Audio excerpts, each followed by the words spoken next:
Ladies and gentlemen, my name is MarsAries2011. I'm here to ask and answer one simple question. Why the hell am I using someone else's introduction? Well, today I am going to be showing off to you guys a game called One Finger Death Punch. And I found this game on Steam for £3 something, cheap as chips. And I didn't think much of it because it was because it's a stickman game. It only uses 2 buttons, and it's made by a company called Silver Dollar Games, who have only made games for the Xbox Arcade, and from what I hear, have an extremely bad reputation for just shoveling games upon games upon games into the arcade. With quality assurance budget of... I did not think of that analogy before I started saying it. With a very, very low, if any, budget for quality assurance. But it's interesting that this game's got ported over to PC. That's what piqued my interest. And I have to say, One Finger Death Punch is one of the best games I have played in my life. Not just this year, because, well, I haven't really played many new releases for 2014, but one of the best games I have played in my life. One Finger Death Punch is one of the most adrenaline-pumping games I have ever played, and it is amazing. And I'm going to be showing it to you today because this game needs more publicity, which shouldn't really be coming from me, considering I am a small channel. But hey, I want to show this game off because it is fun. Right, so I am playing this on on a PlayStation controller. I've emulated it. It is made to work with a controller, so that's why I'm going to be using one. You can play it with the keyboard and mouse. I haven't tried it, but I imagine it is fucking atrocious. Right. In typical showing off style from the person whose introduction I ripped off, there is no options menu to show off other than turning on and off music or voice, and you may want to turn off the voice because it might get annoying. I find him kind of useful, so I'm going to use it. You'll probably find him racist because he uses the traditional Chinese, stereotypical, or Japanese, whatever it is, accent, and it may some people may be offended by it. If you are, then piss off.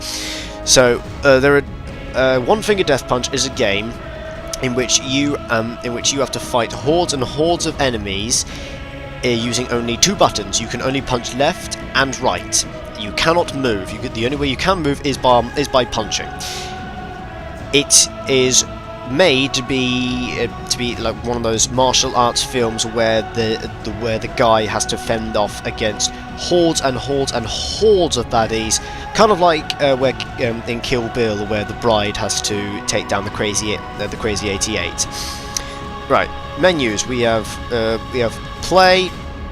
And there are 2 game modes. There is campaign mode and survival. I will be showing off both of those actually. Leaderboards, show off the online leaderboards. Achievements. Weird thing with this game and its achievements is you get the achievements in game, but it doesn't actually. You don't actually get the achievement pop-ups for it on Steam until you exit the game. I got 30 achievements without even realising. When I exited the game, I had the 30 achievement pop-ups come at me in groups of 3, which is weird. What's even weirder is that this game doesn't tell you how to exit. You have to press select to go back to the start menu, and then you have to press select again to exit. That is really odd, and it's even weirder that they don't tell you this. I assume it's backspace on the keyboard and mouse. Mastery. That is how many points that you have accumulated from playing, I think, survival and campaign mode combined. I'm not entirely sure. High scores. I don't know what the difference is between high scores and leaderboards. And then music on and off. Right. I'm going to be playing survival later. For now I'm going to be playing levels. There are 3 difficulty levels. The trailer boasts 250 stages. I don't know if that's 250 per difficulty level or 250 overall. So I'm going to be playing on Student. I've played this game for about an hour, for just over an hour. and I've played it through several levels. I'm going to be starting off from not that one, from this one to explain how the game works. Right. So, mob round. In mob round, you have to defeat. Yeah, basically what he said. That many enemies without dying. Right. So we have the combat zone, which are those grey boxes at the bottom. When an enemy enters the combat zone, you can press X or B or square or circle or left or right mouse button to punch them in the face, and then they die.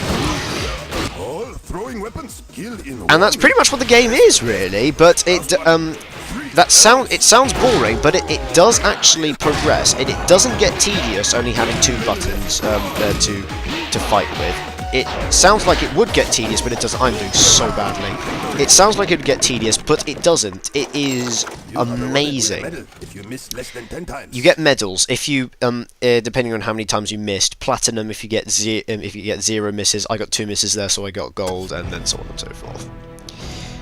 And that's pretty much what the game is in a nutshell. But it does spice up the game mechanics slightly. I'm going to keep playing by introducing new enemies that operate in different ways. Like for example, soon we'll encounter the green enemy, which takes 2 hits. Press left and right mouse buttons in the combat zone. Buttons move slowly in this zone. And then there's this dude who has quick time events attached to him. Now he can get quite difficult, I must say. He's sort of a mini boss if you think of it that way, because there are mini bosses at the end of the light sword stages, and then there are the actual boss stages. Right, so I'm going to do this quick time event, and there we go. He's dead. Oh, there we go. So one thing you cannot do in this game, and the game reminds you of this constantly, is you cannot button mash. If you button mash, you are going to do very, very badly. If you miss a hit, then like I did there and there, then you are open to attack. 10 hits are usually on the normal rounds, and you're dead. You lose. Button mashing is a big no-no. Having said that, though, you will do it. I have done it. I thought to myself, I am not a button masher, therefore I will not do it. I have button mashed in this game. I have button mashed, and I am ashamed to say. On the left, it shows you how many mobs you have to defeat. That is, if it is a mob round. You can see at the top how if it is a mob round. Usually they are mob rounds, but they do have more interesting rounds, like the light sword round, not lightsaber. Those are 2 completely different things. And here is probably where we're going to get introduced to. Yep, the green enemy will take 2 hits to defeat. So I'm going to be showing off some of the later levels, and we will have a look at the survival mode later. You can pick up weapons. Oh, shitting hell! You can pick up weapons as they're being thrown at you. You can catch thrown weapons, and then use them. I don't know what. The only point of them is to be cosmetic. This game is a spectacle fighter in every sense of the word.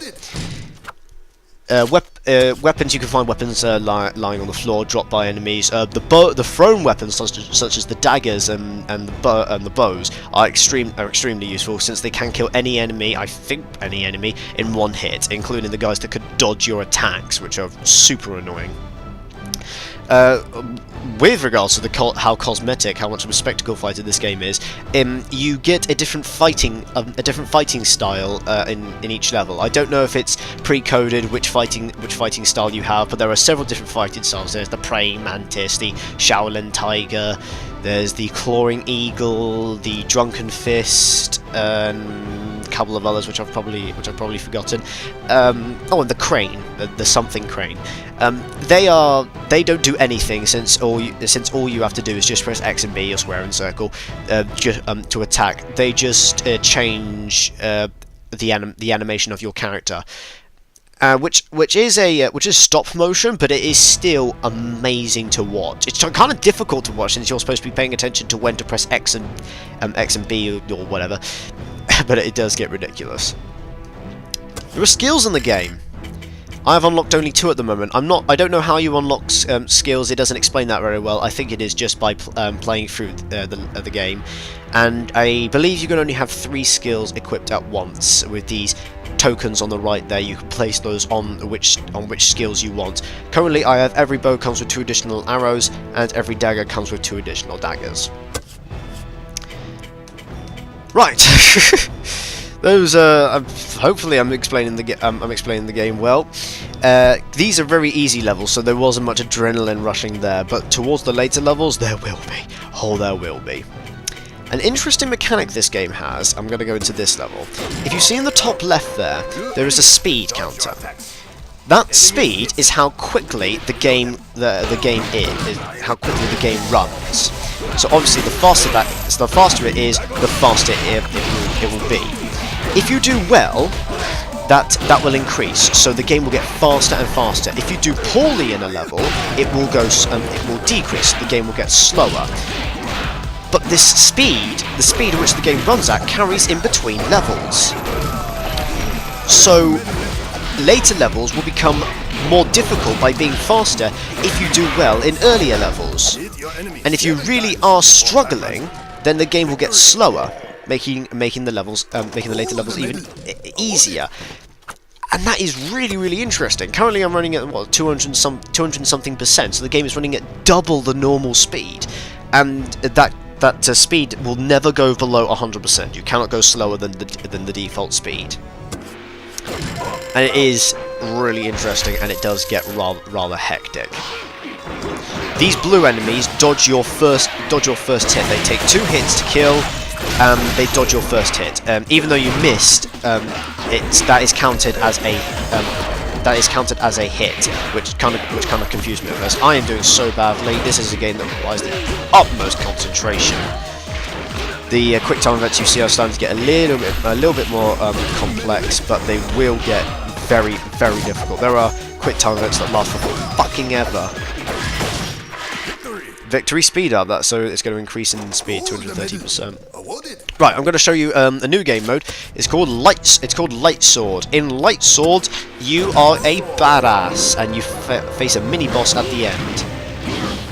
And the music is orchestral and orgasmic. That's a new word. It's not much different from the normal mob round, but it is again just entirely just a spectacle fighter. In fact, light sword rounds actually do play quite a role in survival mode, which I'll explain later. And then we face the boss. Fight him slowly. Look at the left and right mouse buttons.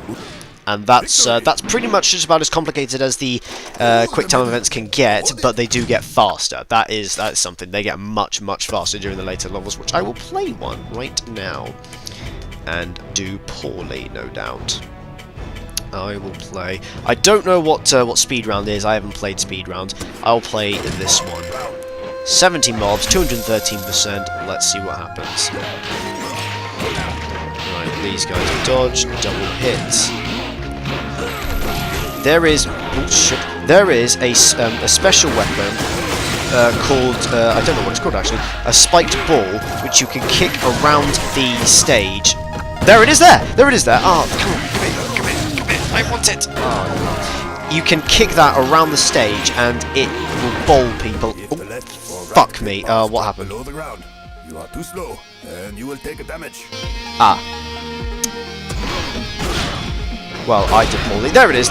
You're kicking that around the stage like that, so you can deal stupid. Well, I'll say stupid damage. They all die in one hit anyway, but it is really useful. Whew, that wasn't particularly good. I aim to get about gold medals in every level, and if you want, this game will last you hours, absolute hours. This is really worth the money that they're asking for. £3 for a game that I'm sure can last you hours upon hours upon hours is worth it. Right, I will play a boss round to show how those work, and then I'll go into the survival mode, and I will shut up in the survival mode to show you how amazing it is. Right, with the bosses, they change their colours. In this case, I beat him I hit him twice, and then he might change back into green. It's so complicated. It's difficult to explain, and this does require the utmost concentration, which is why I'm not playing it right. There we go. Right. This game is absolutely bananas, but it is amazing. I'll play Nunchaku round, which is just a light sword round, just with lightsaber nunchucks, and then I'll go into the survival mode. I cannot stop playing this game. It is stupidly addictive, so much fun. Pistol soundtrack.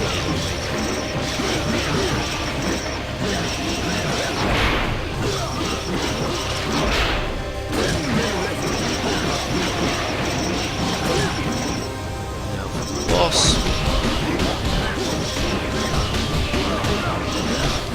And that is just about as complicated as the quick time events get, and they are rather complex sometimes. Right, I will go into the survival mode, and I will be quiet so you can appreciate how amazing it is. The way survival mode works is if you get 500 kills in survival, you unlock blind survival. I haven't played blind survival, and I'm not going to in this video because I want to leave content for you guys to find, and I have no idea what that is, but you have to get 500 kills in blind survival mode. Right, in survival mode, you get a random fighting style picked, so it's different animations every time, and you just have to fend off against enemies upon enemies upon enemies, and more difficult enemies will come the more you defeat. I've actually found enemies in the survival mode which I haven't found in the campaign mode yet. There are red enemies which take 3 hits, and then there are some enemies that can dodge your first hit, and then you need to beat them twice more, and then there are enemies which require 4 hits and can dodge 3 of your hits before they finally go down after 1. It is absolutely ridiculous. If you defeat enough enemies, you will fill up. The more enemies you defeat, you will fill a bar at the bottom of the screen, which once is full, you'll go into light sword mode. In light sword mode, you gun down or slash down enemies, and occasionally a health enemy will come along, in which you defeat. You gain one more health. You're limited to 10 health. And in light sword mode, the enemies can get faster than the Flash. They are stupidly quick. Then if you get hit 4 times, you go back into normal the normal world. I guess you could call it. Right, I have my score to beat is something like 500 and something, which I am hoping to beat. Right, so I guess we will get into this. I will be quiet so you guys can appreciate it.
There we go. That was absolutely pathetic, if I'm honest. My first time, I got over 500 kills, and I haven't been able to top it since. And I have played the survival mode, quite a fair bit of just a handful of rounds. What was my score? 209,000. Not too bad. Right, so that was One Finger Death Punch. The only multiplayer that there is just the leaderboards and the high scores. I do not know what the difference is, and there is no multiplayer. But I beg the question: what if there was? What if there was a co-op play? How interesting would that be? I don't say this lightly, but I reckon if they somehow manage to get co-op to work in this game, it could be the best co-op in a video game ever. It's just food for thought, that. Right, so that was One Finger Death Punch. I hope you have enjoyed this. Please go and pick it up. You will enjoy it. I promise you that. Thank you guys for watching. My name has been Marzero2011. I am still ripping off introductions and outros, and goodbye.